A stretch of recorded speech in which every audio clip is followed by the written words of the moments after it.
चुनावी बॉन्ड्स की सार्वजनिक हुई सूचना में स्टेट बैंक ऑफ इंडिया द्वारा प्रत्येक बॉन्ड का नंबर नहीं बताए जाने पर सुप्रीम कोर्ट के प्रधान न्यायाधीश DY चंद्रचूड़ ने कहा कि कोर्ट का आदेश था कि SBI बॉन्ड से संबंधित सभी जानकारी साझा करे। सारी जानकारी देना बैंक का कर्तव्य है। कोर्ट ने इस पर SBI को नोटिस जारी कर जवाब मांगा है। मामले में अगली सुनवाई 18 मार्च को होगी। भारतीय नौसेना ने सोमालिया तट पर लुटेरों द्वारा अपहरण किए गए बांग्लादेश के मालवाहक जहाज MV अब्दुल्ला को मुक्त कराकर चालक दल को सकुशल बचा लिया है। पिछले कुछ महीनों में नौसेना ने पश्चिमी हिंद महासागर में कई व्यापारिक जहाजों को लुटेरों से बचाया है। नागपुर में शुक्रवार से शुरू हुए राष्ट्रीय स्वयंसेवक संघ RSS की 3 दिवसीय अखिल भारतीय प्रतिनिधि सभा में संघ के अभ्यास वर्ग में व्यवहारिक प्रशिक्षण का समावेश करने का निर्णय लिया गया। RSS के सह सरकार्यवाहक डॉक्टर मनमोहन वैद्य ने बताया कि अयोध्या में रामलला की प्राण प्रतिष्ठा के बाद संघ में शामिल होने के इच्छुक लोगों की संख्या दोगुनी हो गई है। भारतीय सेना ने शुक्रवार को पाकिस्तान की सीमा के पास जोधपुर में अपना पहला अपाचे लड़ाकू हेलीकॉप्टर स्क्वाड्रन गठित किया है। शुक्रवार को आर्मी एविएशन कोर के महानिदेशक लेफ्टिनेंट जनरल अजय सूरी की मौजूदगी में इसकी घोषणा की गई। स्क्वाड्रन में तैयार होने वाले 6 अपाचे हेलीकॉप्टर अमेरिकी कंपनी बोइंग ने तैयार किए हैं। RBI की ओर से शुक्रवार को जारी आंकड़ों के अनुसार 8 मार्च को समाप्त सप्ताह में देश का कुल विदेशी मुद्रा भंडार 636.095 अरब डॉलर हो गया है। साथ ही देश का कुल स्वर्ण भंडार 50.176 अरब डॉलर है और अंतर्राष्ट्रीय मुद्रा कोष में कुल जमा राशि 4.817 अरब डॉलर है।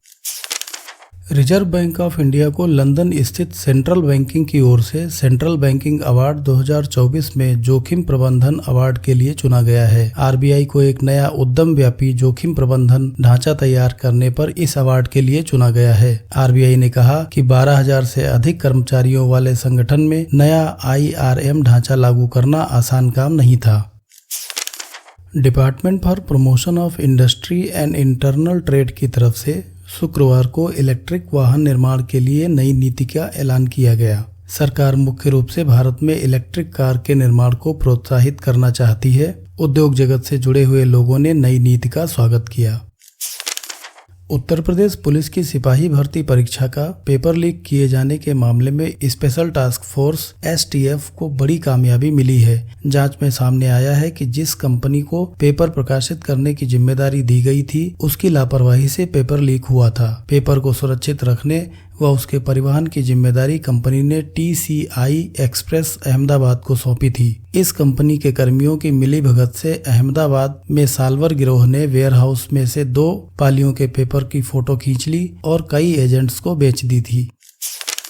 दिल्ली के इनोवेटर उदय भाटिया और हरियाणा की मानसिक स्वास्थ्य प्रचारक मानसी गुप्ता डायना स्मृति पुरस्कार से सम्मानित किए गए विश्व के 20 लोगों में शामिल हैं। दिवंगत प्रिंसेस ऑफ वेल्स की स्मृति में स्थापित डायना अवार्ड चैरिटी की 25वीं वर्षगांठ मनाई जा रही है। हर 2 वर्ष पर विश्व के असाधारण युवाओं को उनके सामाजिक कार्यों या मानवीय सेवाओं के लिए यह पुरस्कार प्रदान किया जाता है।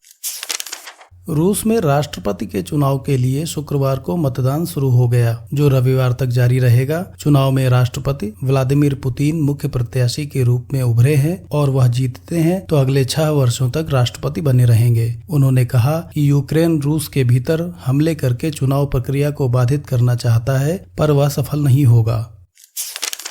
वुमेन प्रीमियर लीग WPL मुकाबले में रॉयल चैलेंजर्स बेंगलुरु ने एलिमिनेटर मुकाबले में मुंबई को हराकर फाइनल में अपनी जगह बनाई। फाइनल मुकाबला रविवार को खेला जाएगा, जिसमें रॉयल चैलेंजर्स बेंगलुरु का सामना दिल्ली कैपिटल्स से होगा।